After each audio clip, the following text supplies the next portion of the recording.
앞에서 혼자 울부짖을 때 주님은 나를 건져내셨고, 제약된 세상으로 다시 달려갈 때도 주님은 돌아오라 하셨네. 나는 믿노라 하나님이 함께 하심을. 나는 믿노라 하나님이 함께 하심을. 나는 믿노라 하나님이 나와 함께 하심을. 나는 믿노라. 거친 풍랑 일어도 잔잔하게 하시니 주님은 나의 피난처시오. 푸른 초장 물가로 항상 인도하시니 주님은 나의 안식처로다. 나는 믿노라 하나님이 살아계심을. 나는 믿노라 하나님이 살아계심을. 나는 믿노라 하나님이 살아 역사하심을. 나는 믿노라. 원치 않은 질병이 심히 괴롭힐 때에 주님은 나를 치유하셨고, 주님 일하기 위해 능력 달라 할 때에 주님은 학적 은사 주셨네. 나는 믿노라 하나님이 살아계심을. 나는 믿노라 하나님이 살아계심을. 나는 믿노라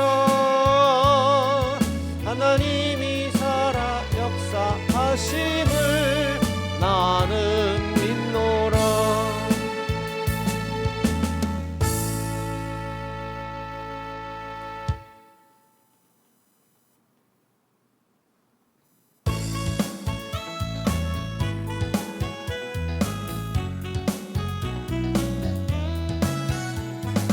주님의 손길 생명빛 되네. 눈먼 자 광명사가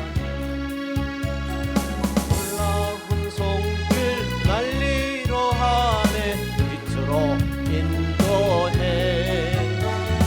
놀라운 은혜 나에게 주사 새 생명 받았네. 놀라운 손길 나 찬양하네. 영원토록 찬양해. 오 주 그 놀라운 주 손길. 오 주 은혜로운 주 손길. 놀라운 은혜 나에게 주사 새 생명 받았네. 놀라운 손길 나 찬양하네. 영원토록 찬양해. 주님의 말씀 능력이 되네. 믿는 자 치료받았네. 놀라운 말씀 날 치료하네. 빛으로 인도해. 놀라운 은혜 나에게 주사 새 생명 받았네. 놀라운 손길 나 찬양하네. 영원토록 찬양해. 오 주 그 놀라운 주 말씀. 오 주 은혜로운 주 말씀.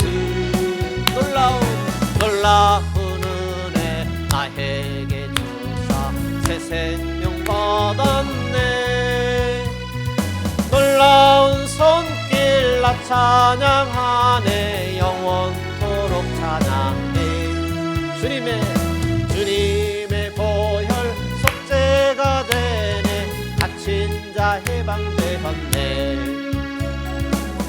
놀라운 보혈 날 구원하네 빛으로 인도해 놀라운 은혜 나에게 주사 새 생명 받았네 놀라운 손길 나 찬양하네 영원토록 찬양해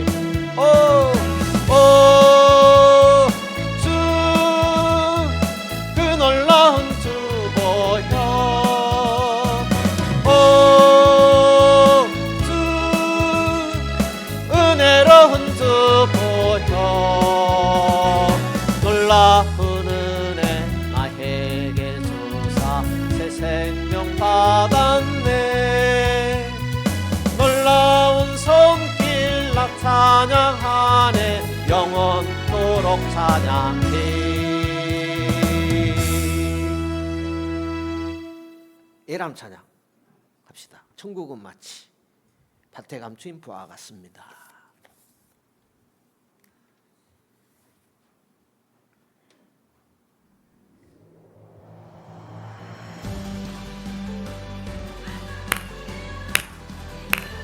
천국은 마치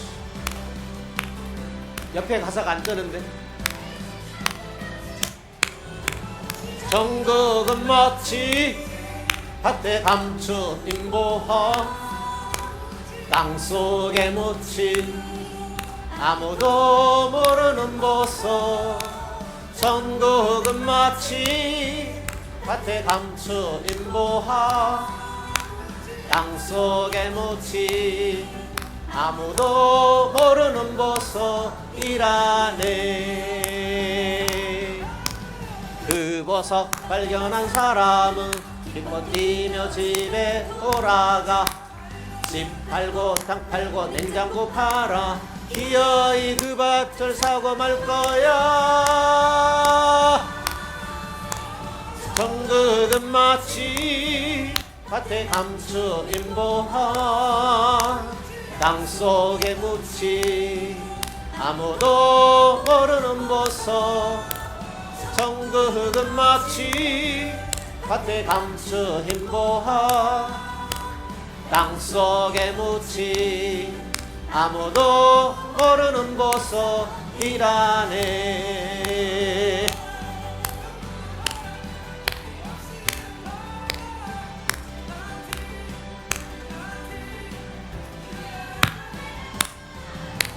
그 보석 발견한 사람은 기뻐 뛰며 집에 돌아가 집 팔고 땅 팔고 냉장고 팔아 기어이 그 밭을 사고 말 거야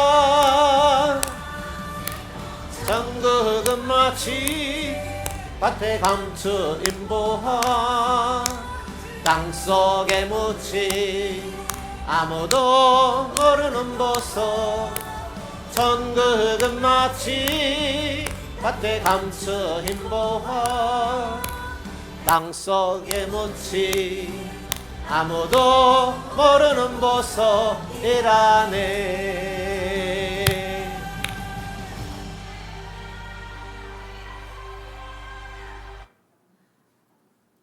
43페이지입니다.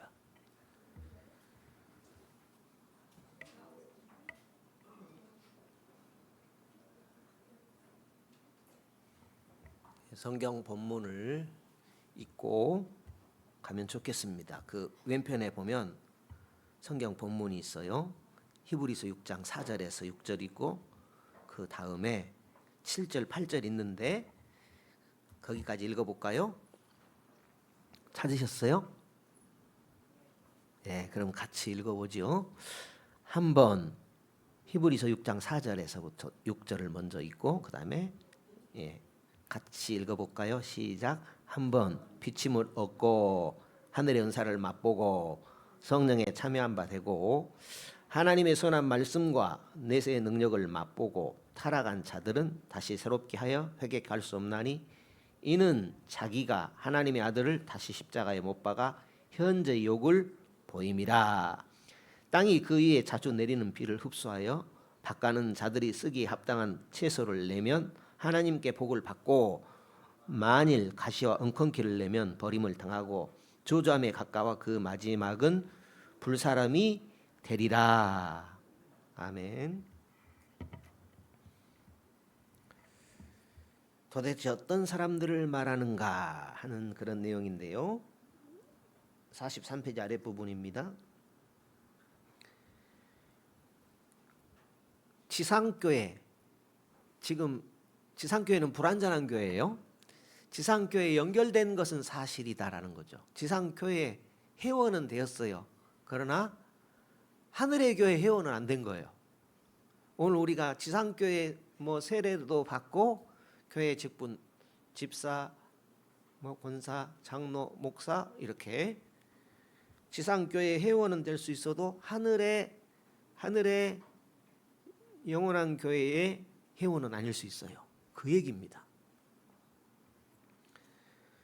그러니까 지상교회, 그들은 눈에 보이는 이 교회에 연결된 것은 사실이다. 그들은 복음을 이해할 수도 있어요. 그리스도의 삶의 매력도 맛볼 수 있어요. 기도의 응답도 체험할 수 있습니다. 성령의 능력도 맛본 사람들이다라는 거예요. 그럼에도 불구하고 그들은 배교함으로써 어떻게 하면 예수를 이렇게 믿는다 할 때는 언제고 인자는 못 믿겠다라는 거예요. 그러면은 본래가 구원받은 사람이 아니다라는 거죠. 중생한 사람이 아니다, 거듭난 사람이 아니다라는 거예요. 그래서 배교함으로써 그리스도를 십자가에 다시 못 박아 멸시했다. 그러니까 참 무서운 말씀이죠. 그들은 모든 축복들을 의도적으로 거절했다. 축복을 거절한 모습이다라는 거죠. 예수가 어디 있어? 이제 이렇게 된 거예요. 예수밖에 없어 하던 사람이 예수가 어디 있어? 이렇게 된 것은 거듭나지 않은 사람이다. 본래 중생한 사람이 아니다라는 그런 표현입니다. 그들은 참으로 중생한 자들이 아니었던 것이다. 그 아래 글이 있네요. 그들의 마음이 너무 완악해지고 양심이 무디어져서 다시 구원을 받기 위해 회복될 수 없었다. 이렇게 히브리서 저자는 공동체 속에 이렇게 떨어져 나갈 위험이 있는 자들이 있다고 경고했다. 그러니까 지상교회는 불완전해요. 그래서 우리는 이런 내용들을 볼 때에 옆에 권사님 보는 게 아니라 누굴 봐야 돼요? 나를 봐야 돼요. 나의 뭘 봐야 돼요? 나의 열매 이런 것들을 봐야 되겠죠. 그들은 교회에 다니면서 교제도 하고 하나님의 복도 받았지만 떨어져 나가기 때문에 그들에게는 구원이 없다고 경고한 것이다. 그러니까 떨어져 나가면 의심할 수밖에 없잖아요. 그렇게 열심히 주님을 봉사한다고 하다가 공동체에서 떨어져 나가요. 그러면 의심이 나 스스로부터 의심이 될 수밖에 없잖아요. 히브리서 저자는 참된 그리스도인들이 떨어져 나갈 가능성을 말한 것이 아니다라는 거예요. 히브리서 3장 14절이 참된 그리스도인은 떨어져 나가지 않는다고 암시했다. 그러면 히브리서 3장 14절이 뭐라고 되어 있냐면 14절 찾으셨죠? 14절을 찾지 않는 분은 제가 무슨 얘기를 하는지 몰라. 예? 봐도 모르는데 안 보면 몰라. 그래도 앉아 계신 거 감사합니다. 그러나 교재 가지신 분들 보겠어요? 14절 시작. 우리가 시작할 때에 확신한 것을 끝까지 견고히 잡고 있으면 그리스도와 함께 참여한 자가 되리라. 믿는 자는 믿는 게 아니라 믿음으로 그치는 것이 아니라 그걸 끝까지 붙들고 살아가는 사람이에요. 알 것도 같고 모를 것도 같지요. 참된 그리스도인은 떨어져 나가지 않는다라는 거예요.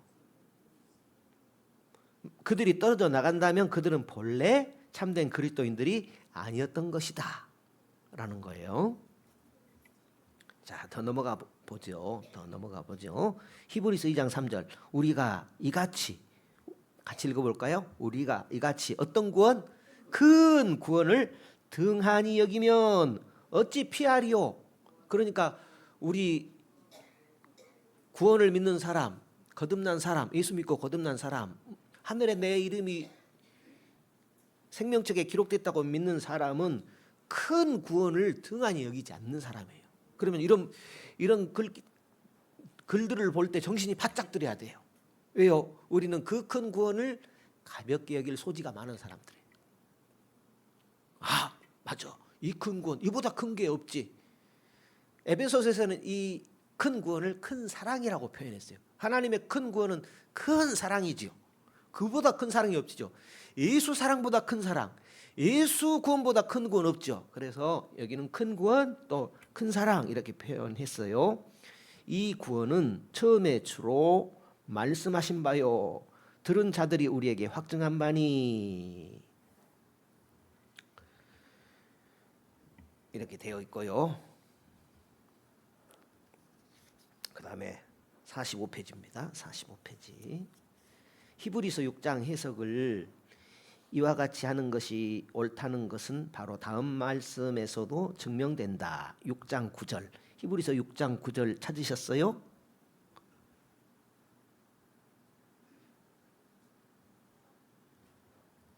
(6장 9절) 저도 잘 안 보이네요. 히브리서 6장 9절 성경을 보죠.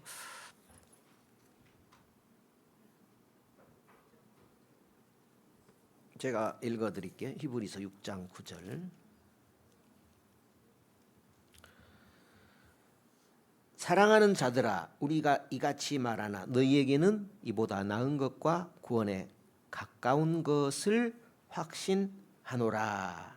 우리가 이같이 말하나 사랑하는 자들아 우리가 이같이 말하나 너희에게는 이보다 나은 것과 구원에 가까운 것을 확신하노라. 그러니까 어떤 떨어져 나가는 자들에 대한 어떤 이야기라는 거예요.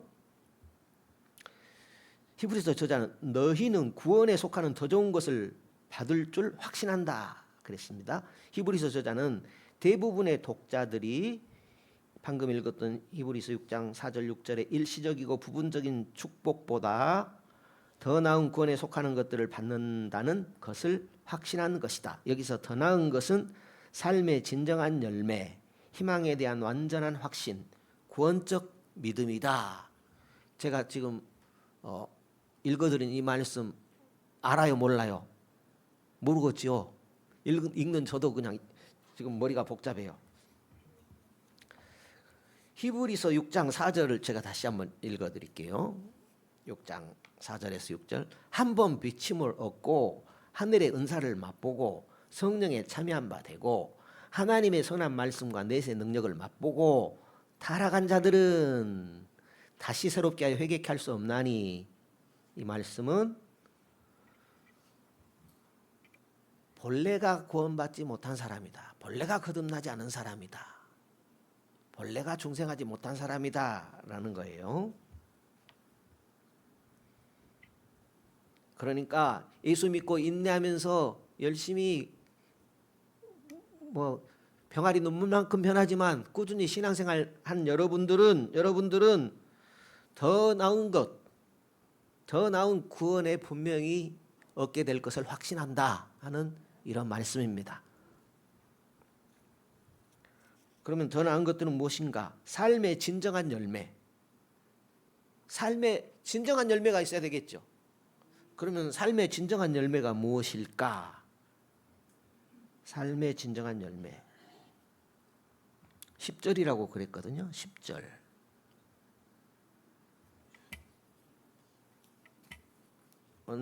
제 눈에 안 들어와요. 제가 여기 성경을 펴서 보여드리겠습니다. 삶의 진정한 열매 6장 10절.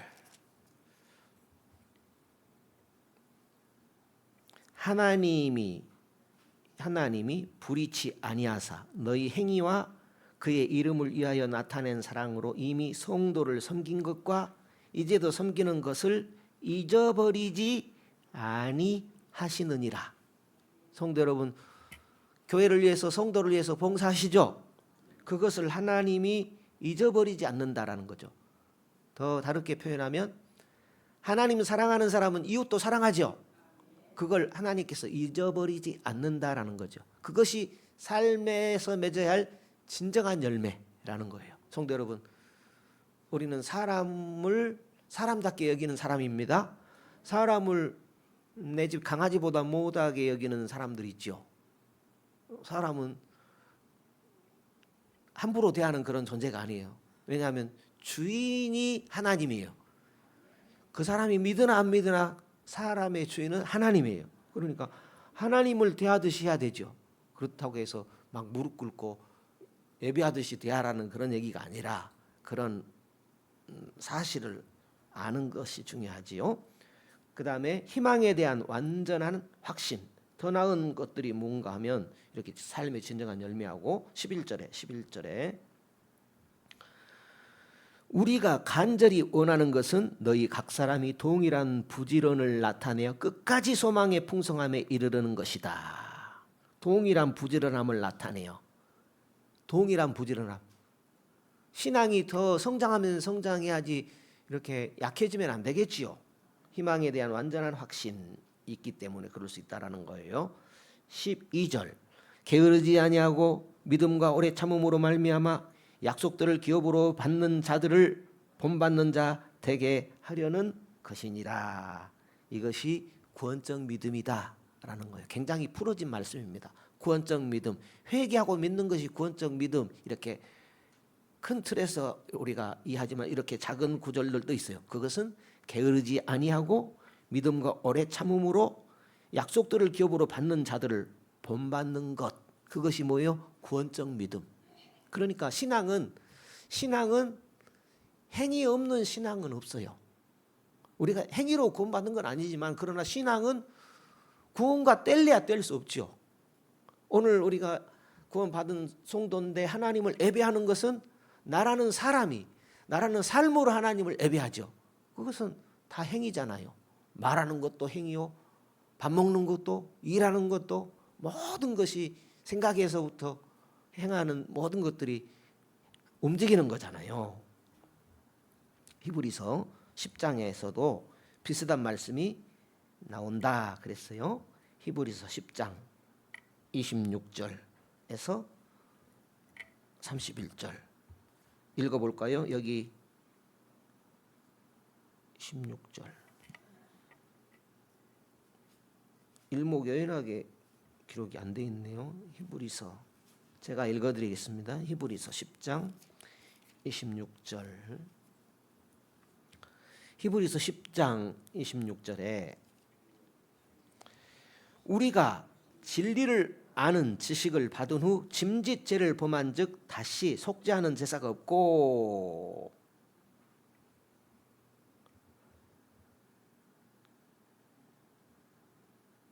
우리 죄를 속죄하는 제사는 예수 피밖에 없죠. 그런데 다른 속죄하는 제사가 있을 수 없어요. 오직 무서운 마음으로 심판을 기다리는 것과 대적하는 자를 소멸할 맹렬한 불만이 있으리라. 그죠? 예수 안 믿으면 다른 법이 없다라는 거예요. 모세의 법을 폐한 자도 두세 증인을 인하여 불쌍히 여김을 받지 못하고 죽었거든. 하물며 하나님의 아들을 밟고 자기를 거룩하게 한 언약의 피를 부정한 것으로 여기고 은혜의 성령을 욕되게 하는 자에게 당연히 받을 형벌이 얼마나 더 중하겠느냐 너희는 생각하라. 원수 갚는 것이 내게 있으니 내가 갚으리라 하시고 또다시 주께서 그의 백성을 심판하리라 말씀하신 것을 우리가 아노니 살아계신 하나님의 손에 빠져 들어가는 것이 무서울진저 하고 이렇게 기록하고 있습니다. 진리를 알고 난 후에 계속 죄를 지으면 구원을 위한 더 이상의 재물은 없다. 우리의 구원은 오직 예수 피밖에 없다라는 거예요. 그러면 예수 피 믿는 자는 어떻게 해야 돼요? 열매를 당연히 맺을 수밖에 없어요. 예수 피 믿는 자는 움직일 수밖에 없어요. 그에 합당한 열매를 맺을 수밖에 없어요. 그러니까 어찌 계속해서 죄 지을 수 있느냐 이런 의미입니다. 어찌 계속해서 구원받았다고 해놓고 하나님의 백성이라고 해놓고 저 생명책에 기록되었다고 해놓고 하나님을 예배한다고 해놓고 계속해서 믿는다고 해놓고 어째서 계속해서 죄만 지을 수 있느냐? 그럴 수 없죠. 예수 믿는 내가 계속해서 죄만 짓는다고 해봐요. 그러면 내 자신을 내가 의심할 거예요.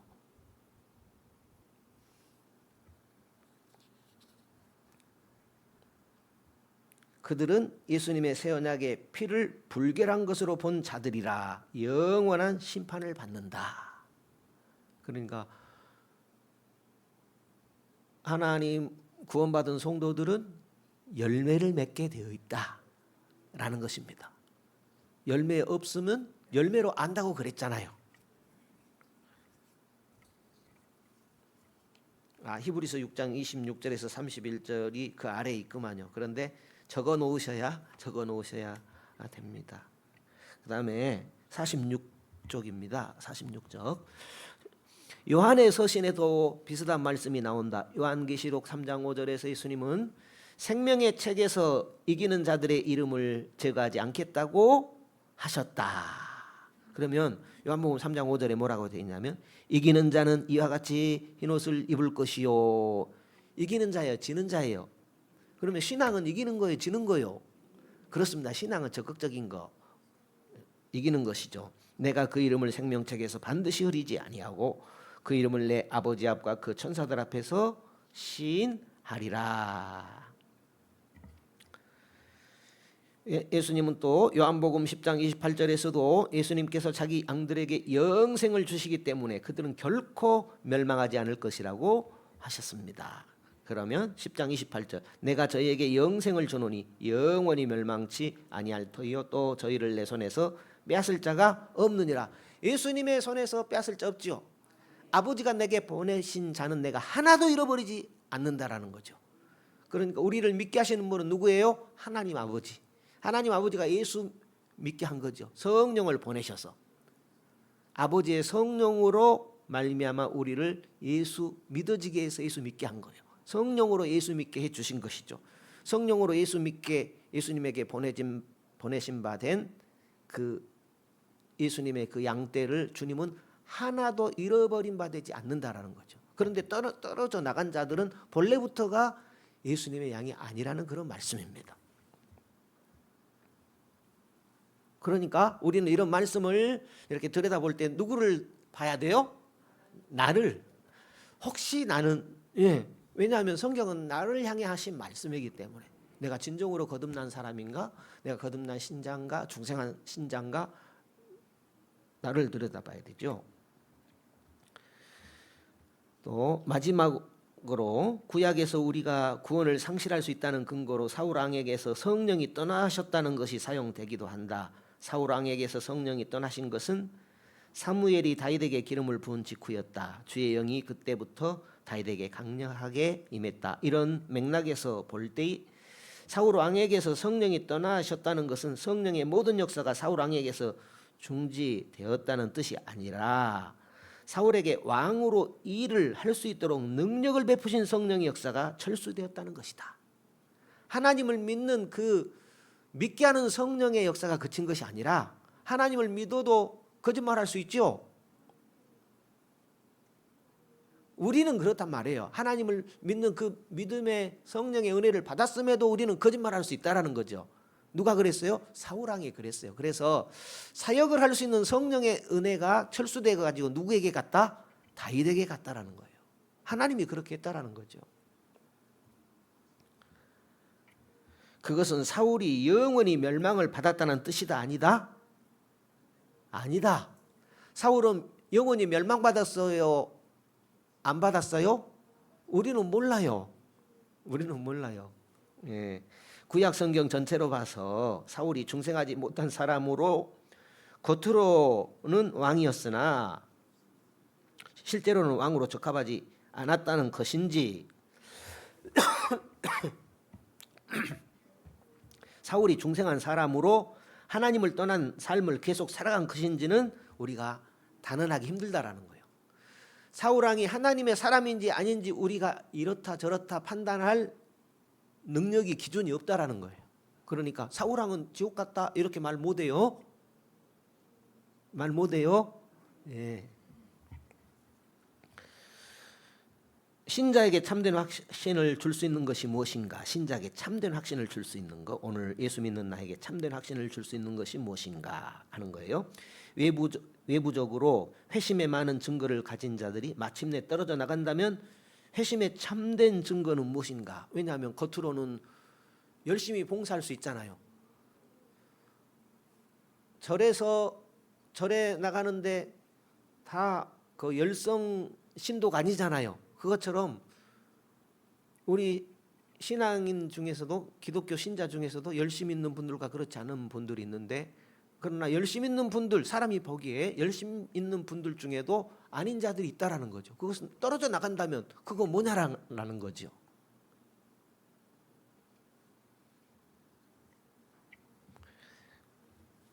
현재 구원을 위해 그리스도를 믿고 있는가?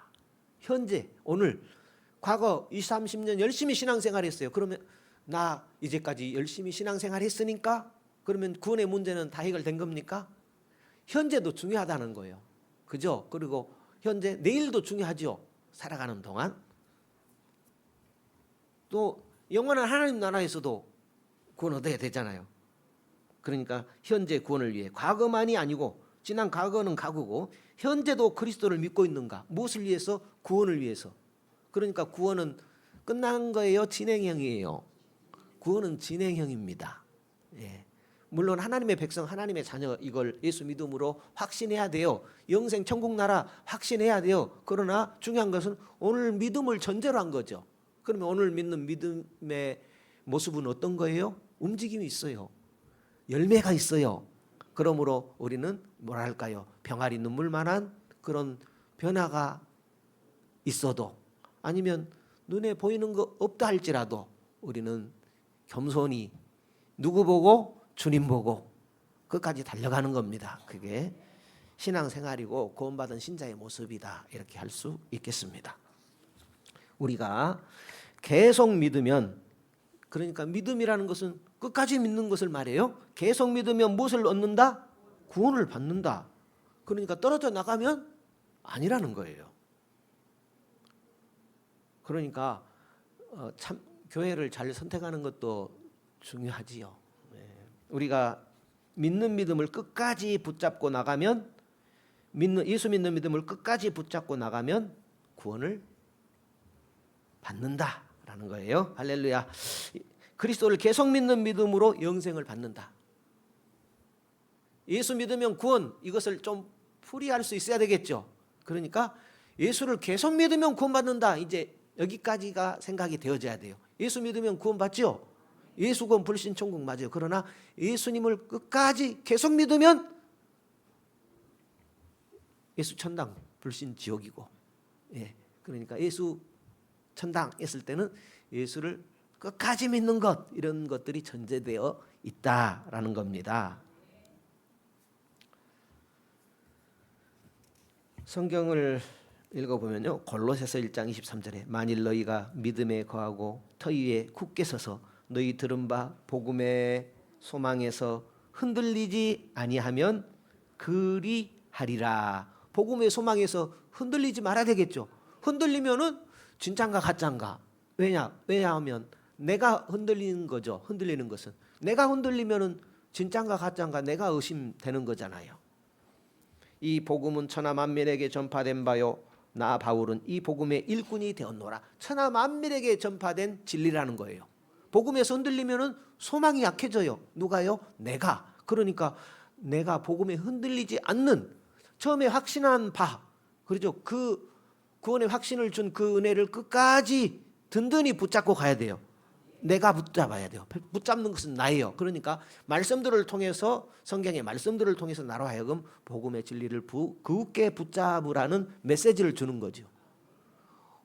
우리의 부르심과 택하심을 누가 굳게 해요? 내가 굳게 하는 거예요. 반석 위에 누가 가서요? 내가 반석 위에 굳게 서는 거예요. 나 대신 예수 반석 위에 굳게 세워줄 사람이 없어요. 내가 서는 거예요. 히브리서 3장 14절에 우리가 시작할 때에 확신한 것을 끝까지 견고히 잡고 있으면 그리스도와 함께 참여한 자가 되리라. 그러니까 우리가 할 일은 뭐예요? 끝까지 견고히 잡는 것은 내가 해야 돼요. 가만히 있으면 끝까지 견고히 잡아지나요? 그러니까 견고히 잡을 자는 나다라는 거지요. 그러므로 우리의 부르심과 택하심을 내가 굳게 해야 합니다. 하나님이 세상을 이처럼 사랑하사 독생자를 주셨으니 이는 저를 믿는 자마다 멸망치 않고 영생을 얻게 하려 하심이니라. 어떻게 믿어야 되겠어요? 끝까지 계속 믿는 그 믿음으로 영생을 얻게 된다라는 거지요. 그 다음에 내 마음속에 성령의 중생사역의 역사 증거가 있는가? 내 마음속에 성령의 중생사역의 증거가 있는가? 성령의 거듭나게 하는 중생사역의 증거가 있는가? 어때요? 물음이 굉장히 무게가 있는 물음인데요. 기적이 나타나는 것도 거듭났다는 증거가 아니라는 거예요. 그죠? 하나님이 꿈속에 나타나서 너 정신 차려 이렇게 했어요. 그러면 그게 거듭난 거예요, 아닌 거예요? 아니요. 그런 것은 거듭난 게 아니에요. 거듭난 게 뭐예요? 열매. 내가 믿기 때문에 주님을 닮아가는 거. 그게 열매. 성령의 열매가 열매예요. 기적이 나타나는 것도 믿을 것이 못 되죠. 교회에서 오래 봉사한 것도 믿을 것이 못 되죠. 이걸 또 오해하면 안 돼요. 그럼 봉사해도 헛것이네. 절대 그런 의미가 아니에요. 성령께서 마음속에서 일하시는 다른 증거가 많이 있다. 다른 증거가 중생을 확신하게 하는 다른 증거가 많이 있다라는 거죠. 예를 들면 성령의 열매입니다. 사랑과 희락, 화평과 오래 참음과 충성과 온유와 절제, 이 같은 것들이 성령의 열매죠. 성령의 9가지 열매.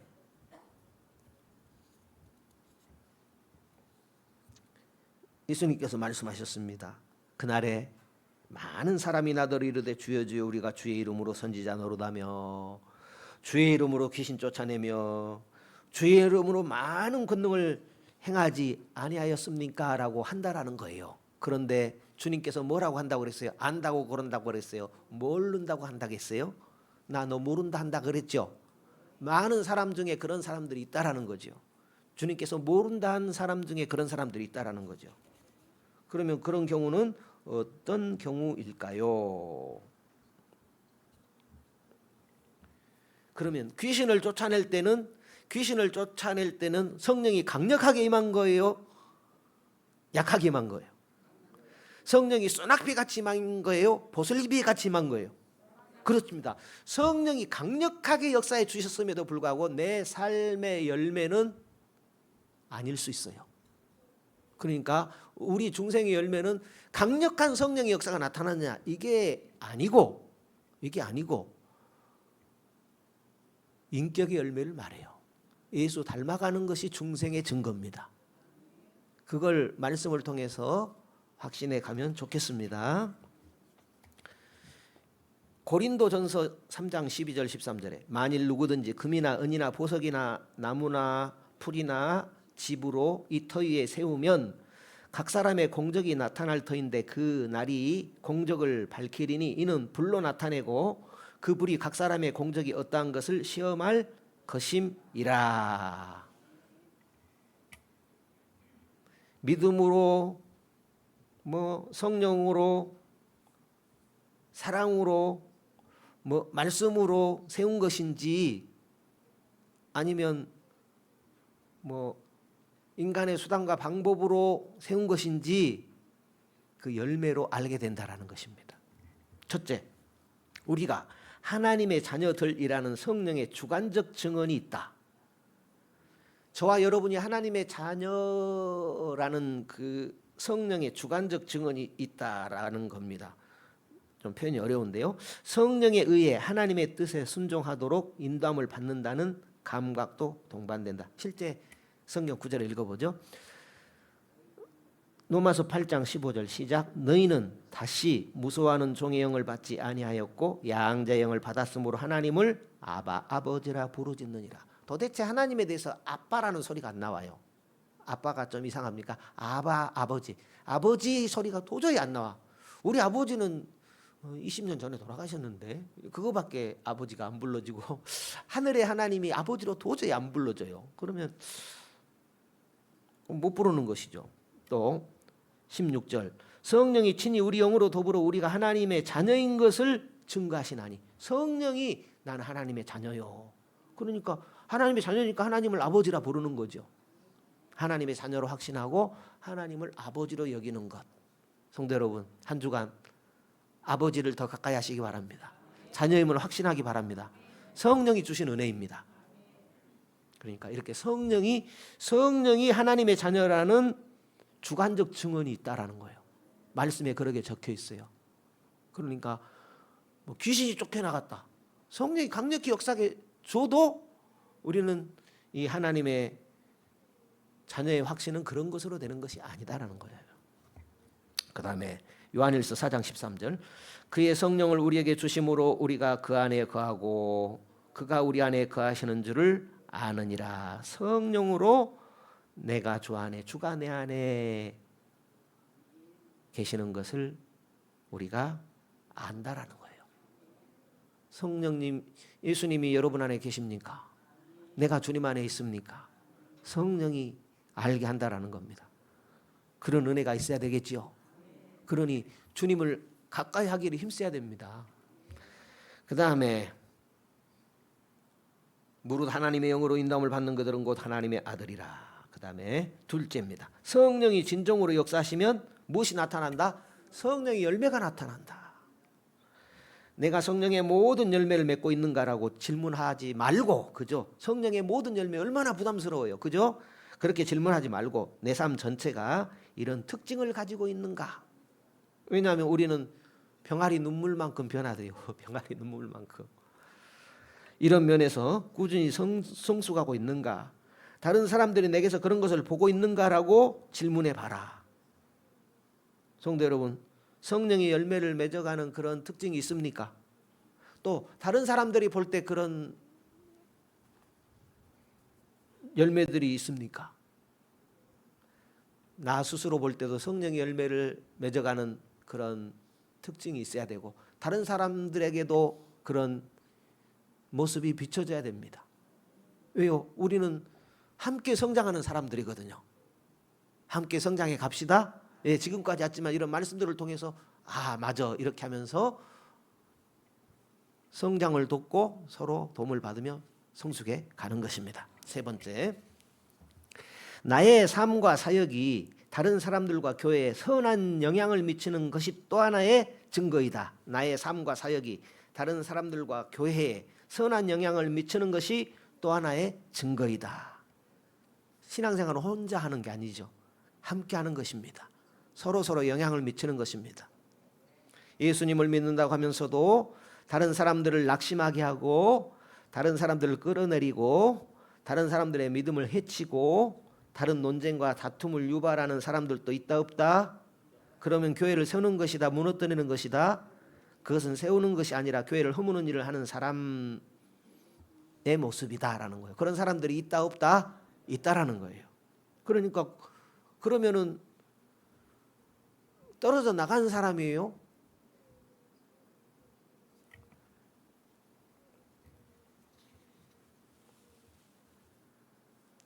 반면에 대화와 기도와 사역을 통해서 다른 사람들을 세워주는 사람들이 있다. 우리는 대화와 기도를 통해서, 대화로 상담이랄까요? 대화와 기도로 다른 사람을 세워주는 그런 사람, 그런 사람의 모습이 뭐예요? 열매다라는 거예요.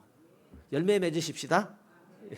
열매 다투고 믿음을 해치고 그러면은 열매가 아니잖아요. 열매로 보아서 안다라는 것입니다. 성령의 열매겠죠. 성령의 열매겠죠. 그 아래 적혀 있습니다. 마태복음 7장 16절 읽어보죠. 시작. 그의 열매로 그들을 알지니 가시나무에서 포도를, 또한 엉겅퀴에서 무화과를 따겠느냐. 이와 같이 좋은 나무마다 아름다운 열매를 맺고 못된 나무가 나쁜 열매를 맺나니, 좋은 나무가 나쁜 열매를 맺을 수 없고 못된 나무가 아름다운 열매를 맺을 수 없느니라. 아름다운 열매 맺지 아니한 나무마다 찍혀 불에 던지우느니라. 이러므로 그의 열매로 그들을 알리라. 그러니까 예수나무에 붙어 있으니까 예수 열매 맺어야 되죠. 포도나무와 가지 이야기에서 예수님께서 말씀하셨어요. 나에게 붙어 있는 가지는 더 열매 맺게 해준다라는 거지요. 그렇지 않은 가지는 재버리신다, 이렇게 말씀하셨습니다. 한 주 더 봐야 되겠습니다. 몇 줄 안 남았는데 한 주 더 보도록 하겠습니다.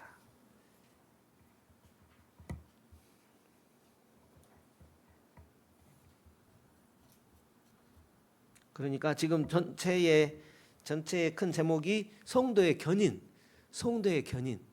성령은 이런 은혜를 우리에게 베풀어 주십니다. 견인해 주는, 끝까지 우리를 인도해 주는 그런 은혜가 있습니다. 그렇다면 이 은혜를 기억하고 또 이런 신앙의 은혜를 붙들기 위해서 내가 애를 써야겠지요.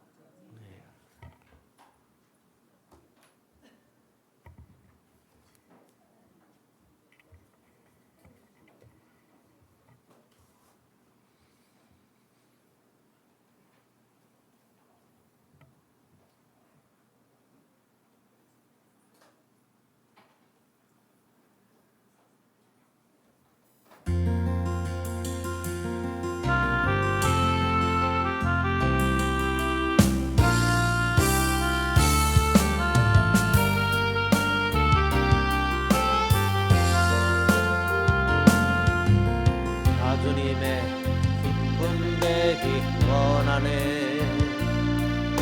내 마음을 새롭게 하소서. 새 부대가 되게 하여 주사. 주님의 빛 비추게 하소서. 내가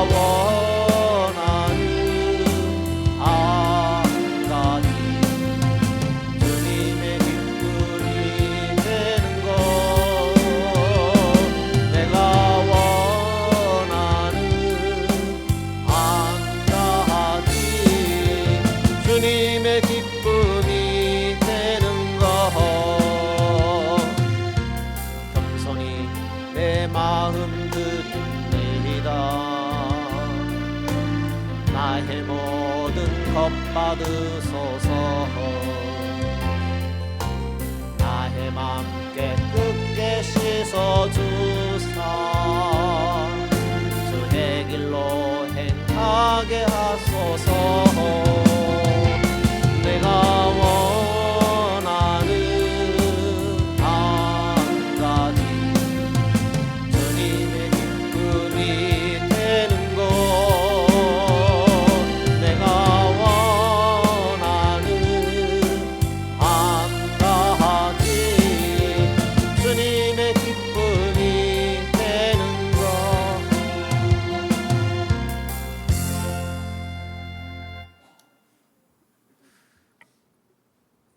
참 하나님께서 부모님 은혜 참 감사하지요. 또 더군다나 믿음의 부모님은 더욱 감사하지요. 왜냐하면 부모님을 보니까 하나님이 살아계신 것 같아요. 다른 거 기억 안 나고요. 부모님을 보니까 하나님이 살아계신 것 같아요. 거기서부터 제 믿음의 시작입니다. 제가 한 이야기 짧게 해드리고 마칠까 합니다. 생각이 나서요. 제 딸한테 편지가 왔어요. 지난 주간에. 어머니 학교를 갔나 봐요. 저는 아버지 학교를 졸업했거든요. 이 자리에도 아버지 학교 다니신 분 계실 것 같은데 이제 교회에서 어떤 어머니 학교 프로그램을 하나 봐요. 그런데 아버지한테 편지 쓰는 시간이 있었나 봐요. 그래서 썼는지 저한테 편지를 보냈어요. 보내가지고 참 기억에 남는 그런 내용이 들어 있었습니다.